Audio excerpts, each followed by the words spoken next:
case series are interesting observations that may call for additional work, but in and of themselves, they're just not used anywhere, as far as I'm aware, for drawing causal inferences between any exposure and any particular illness. I was also kind of surprised because I did another review of PubMed under the search vibroacoustic disease, and there were about 36 references as of a few days ago. And for some reason I don't understand, but all but 2 of these were from the same Portuguese group noted earlier.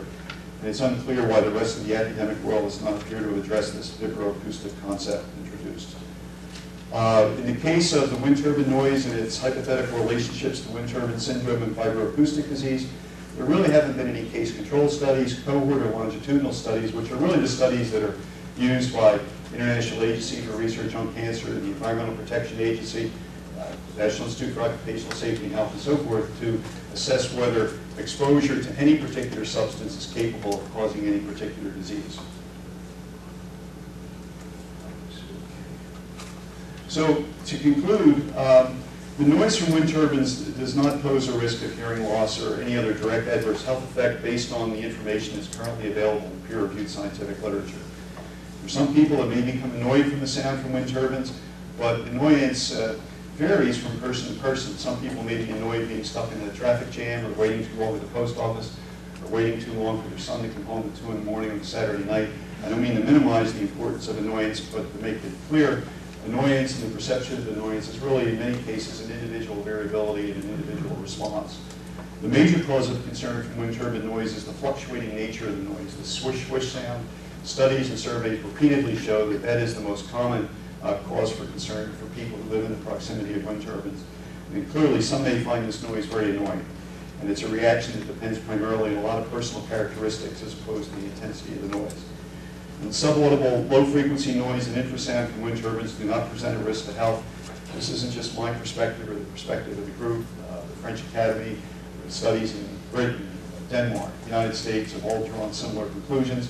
And the wind turbine syndrome, as far as I am aware, is really not a new disease or except for medical diagnosis. But the collection of symptoms that have been reported in this context appear to reflect the noise annoyance. Thank you very much.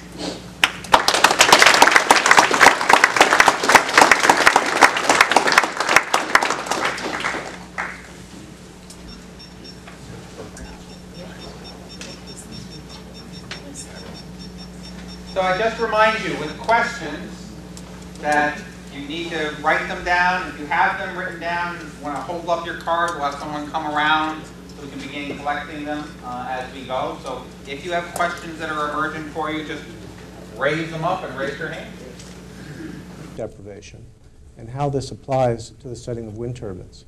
At the outset, I'd also like to say that a lot of the literature from Europe is great, but much of the literature relates to wind farms where the turbines are significantly smaller than some of the turbines that are going up in the US at this time. Generally, the turbines that were placed close to where people live in Europe were significantly smaller, 0.6, 0.4. Only recently have they been of the industrial size that we're seeing in the US.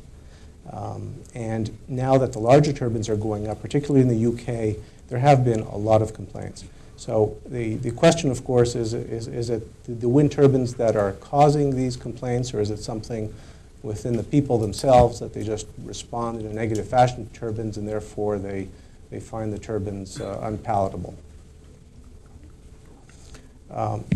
There's several factors to consider with wind turbine noise. It's the turbines themselves, the terrain and weather, and then what the industry calls receptors and what you and I would call our homes and families.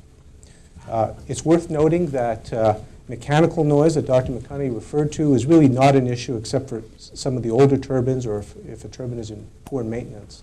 What we're talking about is aerodynamic noise that comes off of the tips of the blades. Frequency ranges of sound, and I'm not going to give you a lot of graphs. I'll give you just a few that I consider critical, but it's critical to understand these graphs. This is the range of sound here. What we have in sort of the light blue is what's conventionally considered human hearing. In the dark red below, we have the infrasound range, which is from about 16 to 20 down to 0. And you'll see that wind turbines are putting out noise that spans both the inaudible or conventionally inaudible range as well as the audible range. So with turbines, there is infrasound, but there's so much more. And I'm not going to focus on infrasound or make all sorts of claims about infrasound. I think we have our hands full just dealing with what's audible. Sound travels. Lower frequency sounds travel farther. And we see that in medical ultrasound, for example. The image on the left is the thyroid gland, which is a very superficial structure in the neck, where we have a little nodule. We use a very high frequency transducer to see that. On the other hand, a baby in the womb is about 5–6 inches deep, and we use a lower frequency transducer to see that.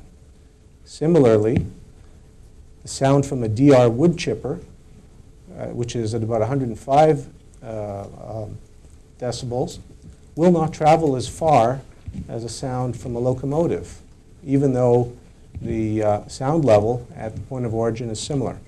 Lower frequencies travel further.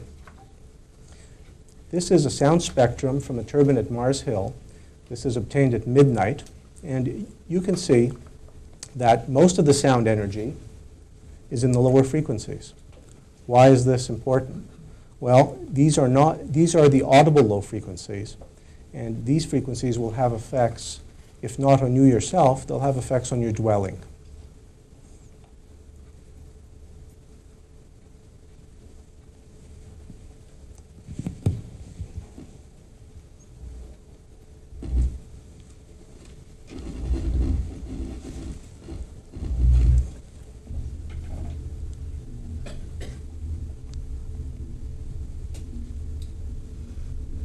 So everyone's hear that?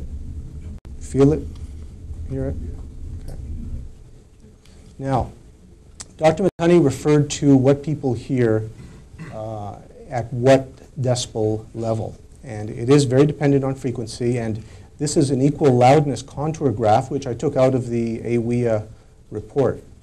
And these graphs reflect average values, and they're obtained with pure tones.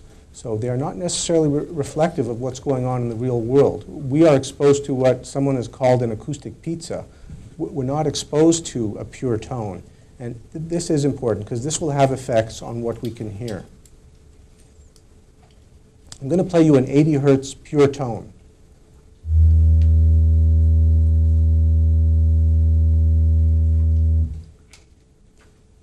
I'm going to play you 80 hertz, which is amplitude modulated, which just means the volume goes up and down at 3 times per second.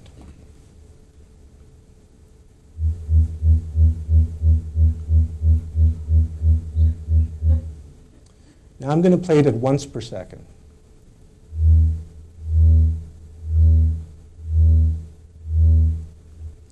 Are those equally annoying or equally loud?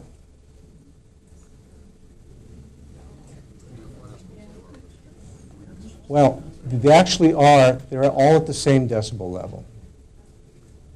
But the quality of the sound is different, and we perceive the modulated sound at a much lower decibel level than the pure tone that AWEA and most acousticians who work for the wind industry, they just use these graphs and they say, well, the wind turbine is producing sound at this frequency, at this level. We shouldn't be able to hear it. And they're going by these pure tone graphs. So is that concept clear, pretty much? Okay.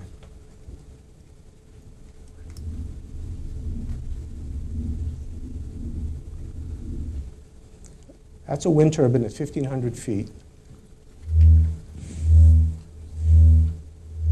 That's an 80 hertz tone, cycling once per second at the same decibel level, the same loudness level.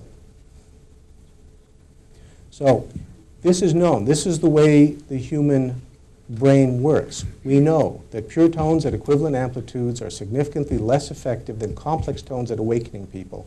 This is a study out, a neuroacoustic study out of 2009. And this is particularly important. So a complex tone is perceived as louder, up to 10 decibels at 20 hertz, than a pure tone, though the sound meter will register the same decibel level.